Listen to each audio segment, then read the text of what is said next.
Akademia se eerste 5 jaar is agter die rug. Tydens die tyd het die instelling deurgeloop onder heelwat kritiek omdat baie mense glo 'n private Afrikaanse hoër onderwysinstelling sal nooit haalbaar wees nie. Private universiteite is vir baie mense nog nie, net soos privaat hospitale vir baie mense nie was 20 jaar gelede.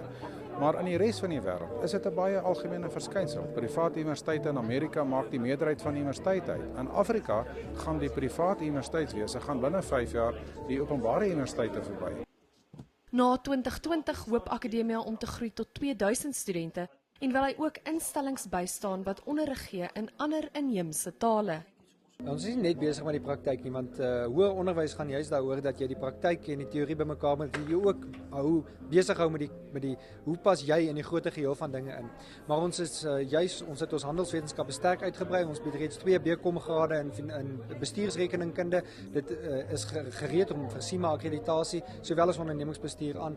Ons het BREC akkreditasie in die pipeline. Hulle is ook tans besig met die akkreditasieproses om onder meer verpleegkundeopleiding te kan bied. Volgende jaar gaan Akademia se studiesentrums en studentegetalle byna verdubbel met onderskeidelik 15 studiesentrums en 700 studente. Jy sal dan ook BCom ekonomie en regte hier kan studeer en uitblinker studente kan op oorseese studiereise gaan. Daniela van Heerden, Unies, Centurion.